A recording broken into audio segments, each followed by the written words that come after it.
नमस्कार बागेश्वर, अब आपके शहर के व्यापार और सेवाओं को डिजिटल उड़ान देने आ गया है kumaunbazaar.com। ये एक उत्तराखंड आधारित ऑनलाइन मार्केटप्लेस है जहां आप अपना बिजनेस मुफ्त में प्रमोट कर सकते हैं, चाहे वो दुकान हो, सर्विस हो या कोई पुराना सामान बेचना हो। साथ ही कुमाऊं सुविधा केंद्र में आप दर्जनों प्रोफेशनल सर्विसेज पा सकते हैं, प्लम्बर, बिजली मिस्त्री, ट्यूटर, डॉक्टर ऑन कॉल और भी बहुत कुछ। हर सेवा एक क्लिक में अब आपके मोबाइल पर। आज ही जुड़िए kumaunbazaar.com से और अपने शहर के साथ अपने बिजनेस को आगे बढ़ाइए।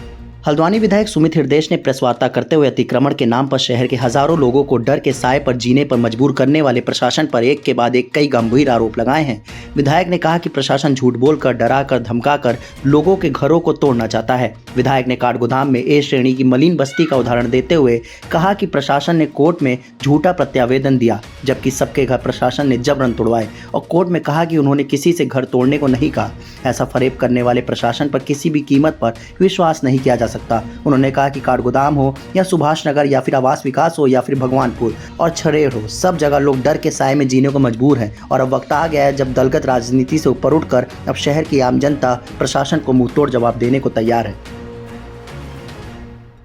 देखिए, सबसे पहले तो ये जो मनचला प्रशासन है अपनी मनमानी करने पे उतरा हुआ है पूरी तरीके से और भय का एक वातावरण इस शहर के आम इंसान में है। प्राधिकरण के नाम पे पहले खूब लोग को परेशान करा गया, अब नालों की बात करी जा रही है, चौड़ीकरण की बात करी जा रही है, आम इंसान के घर पे आ गई बात। मलिन बस्ती श्रेणी है, काठगोदाम थी, 150 से ज़्यादा मकान और दुकान डरा डरा के तोड़वा दिए उनसे और कोर्ट में प्रत्यावेदन क्या दिया कि हमने कुछ भी नहीं कहा किसी से तोड़ने को, खुद तोड़ा इन्होंने। तो इतना झूठ तो नहीं कहना चाहिए। और ठीक है, आप विकास के बारे में सोच रहे हैं, किसी इंसान का मकान टूट के विकास नहीं होता। हमने तो जीवन भर विकास, सारे जितने लोग हैं, इतने सीनियर लोग हैं, आप इनसे पूछिए कभी क्या मकान तोड़ के किसी का विकास आपने देखा आज तक?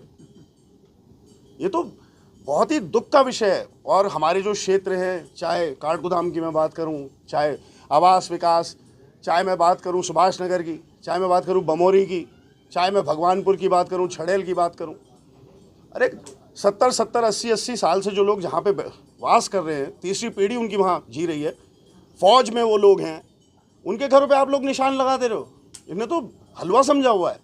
लेकिन हल्द्वानी की महान जनता है, सारे आंदोलनों की शुरुआत यहाँ हल्द्वानी से हुई है।